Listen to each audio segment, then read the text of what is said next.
Assalamualaikum adik-adik, semoga sehat selalu ya, dan tetap semangat. Di subtema 2 ini, kita akan belajar tentang pertumbuhan dan perkembangan manusia.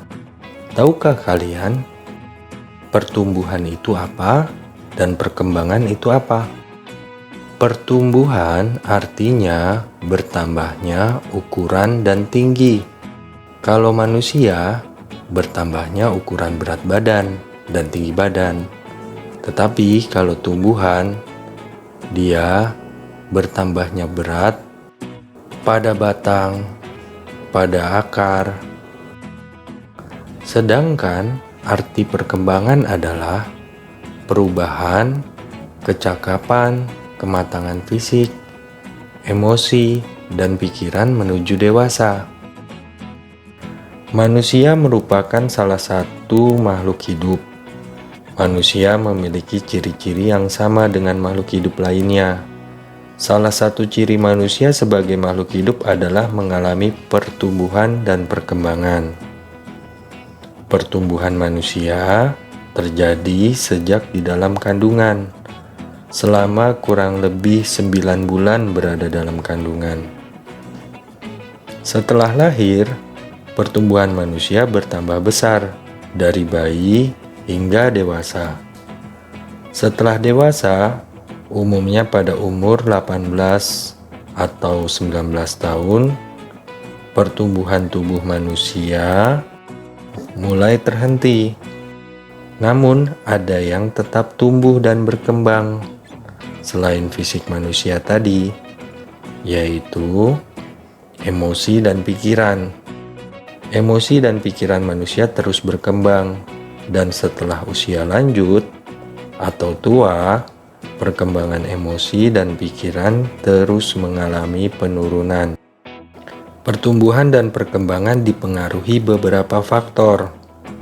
Faktor yang mempengaruhi pertumbuhan adalah asupan minuman dan makanan yang bergizi, terutama susu. Susu merupakan minuman yang mengandung kalsium tinggi adik-adik. Kandungan kalsium inilah yang sangat berguna bagi pertumbuhan tulang. Tulang kita menjadi kuat dan tidak kropos, juga dikarenakan kalsium yang diperoleh dari susu. Selain faktor makanan dan minuman tadi, kita juga dipengaruhi oleh faktor rajin atau tidaknya kita berolahraga. Kalau kita rajin berolahraga, badan kita sehat dan otot-otot kita juga menjadi kuat. Sekarang mari kita perhatikan gambar yang ada di buku tema kalian. Perubahan apa yang terjadi pada Udin? Apa adik-adik dapat menemukan perubahan yang dialami Udin? Perubahan yang dialami Udin pada gambar adalah tumbuh dan berkembang.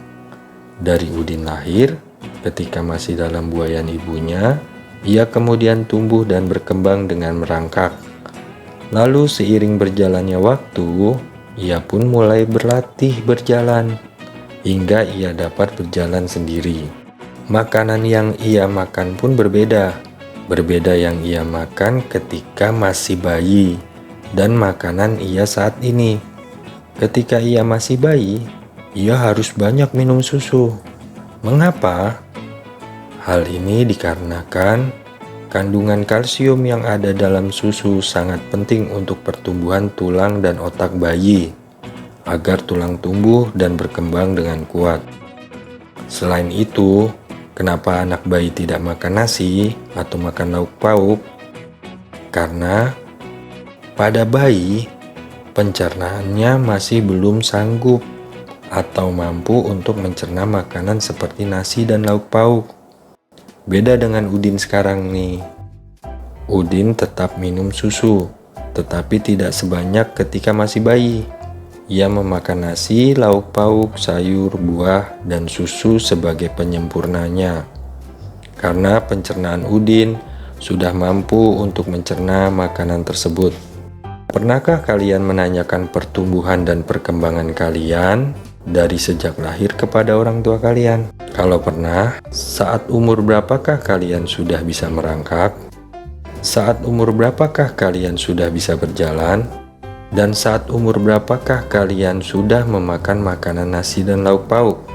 Pada saat umur berapa juga kalian bisa menyebut kata mama dan papa? Atau saat umur berapakah kalian bisa berbicara dengan jelas? Bagaimana dengan menulis?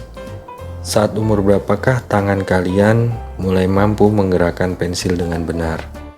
Manusia sebagai makhluk hidup mengalami pertumbuhan dan perkembangan. Bertambah berat serta tinggi badan merupakan salah satu contoh pertumbuhan. Adik-adik dari merangkak hingga bisa berjalan karena tumbuh dan berkembang. Dari hanya bisa menangis dan saat ini pandai dan sopan itu karena emosi adik-adik tumbuh dan berkembang. Jadi bersyukurlah kita karena diberikan kenikmatan seperti ini oleh Tuhan Yang Maha Esa. Kekuatan tangan manusia juga mengalami perkembangan. Contohnya seperti yang terlihat pada gambar. Edo saat masih kecil kesulitan untuk memegang botol susu. Akan tetapi setelah tubuh Edo bertambah besar dan kuat, Edo dengan mudah dapat memegang tempat minum yang lebih berat dari botol susu. Kekuatan tangan dapat dilatih melalui kegiatan olahraga dan juga menari. Kuat dan lemah dari gerakan tangan digunakan dalam menari. Bisakah adik-adik membedakan gerakan pada gambar? Gambar pertama adalah gambar yang membutuhkan tenaga yang besar dalam melakukan gerak dorong. Dan gambar kedua adalah gambar yang hanya membutuhkan sedikit tenaga dalam menggenggam kapas. Contoh gerakan dapat kita praktekkan dalam menari. Gerakan yang pertama adalah gerakan sedang mengangkat beban. Dengan mengangkat tangan kanan, lalu mengangkat tangan kiri. Gerakan kedua adalah gerakan menirukan air hujan. Gerakan dengan menurunkan kedua tangan secara perlahan.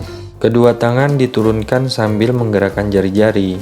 Nah, seperti air yang sedang turun. Gerakan ketiga adalah rentangkan kedua tangan ke samping, lalu bengkokkan sehingga membentuk huruf U. Gerakan keempat ini disebut gerakan pergelangan tangan. Gerakan memutar pergelangan tangan secara perlahan-lahan. Gerakan kelima adalah mengacungkan tangan ke depan dengan kuat, lalu membalikan kedua telapak tangan dengan arah yang berbeda. Terakhir adalah gerakan keenam, gerakan dengan bertepuk tangan. Tepuk tangan dapat divariasikan dari gerakan yang lemah sampai kuat. Misalnya bertepuk dengan 2 jari, 4 jari, 6 jari, 8 jari, dan terakhir dengan semua jari, 10 jari. Berdasarkan pengalaman berlatih menari, dapatkah kamu menunjukkan gerakan mana saja yang termasuk gerakan kuat dan lemah? Nah, tentunya kalian pasti bisa ya. Ayo berlatih. Badan kita mengalami pertumbuhan, kemampuan kita pun mengalami perkembangan. Dari kita tidak mampu menulis, saat ini kita menjadi mampu menulis. Dari kita tidak mampu membaca, sekarang kita jadi mampu membaca. Nah, itulah perkembangan. Pada saat kelas 1, kalian baru belajar nama dan lambang bilangan sampai bilangan puluhan. Lalu berkembang menjadi bilangan ratusan dan ribuan, bahkan puluhan ribu.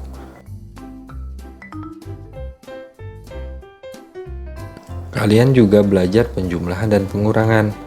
Nah, saat ini tipe yang pertama, kita hanya menjumlahkan bilangan tanpa teknik menyimpan. Nanti yang keduanya dengan cara teknik menyimpan. Yang pertama dulu ya. Kita ambil contoh di sini terdapat bilangan 1693 dengan ditambah 5204. Bagaimana kita memulainya? Kita mulainya dari belakang dulu, yaitu satuan dengan satuan. Nah, di sini kita bisa mulai dari angka 3 dengan 4. Kita tambahkan dulu 3 dengan 4. 3 ditambah 4 sama dengan 7. Lalu 9 tambah 0, 9. 6 ditambah 2 sama dengan 8. 1 ditambah 5 sama dengan 6. Jadi hasilnya 6897. Mudah bukan? Lalu kita coba nih dengan teknik penyimpanan. Apa sih teknik penyimpanan? Jadi, ketika kalian menemukan penjumlahan yang hasilnya itu puluhan, kita harus menulis satuannya saja, dan angka puluhannya ditaruh di atasnya. Nah, di sini ada contoh 1200 ditambah 2900. Seperti tadi, kita mulai dari satuannya dulu. 0 ditambah 0 sama dengan 0. Lalu 0 ditambah 0 lagi sama dengan 0. Nah, yang ini nih. 2 ditambah 9 sama dengan 11. Hasilnya kan puluhan tuh. Kalian tulis dulu satuannya. Jangan ditulis dua-duanya. 1 ditaruh di bawah.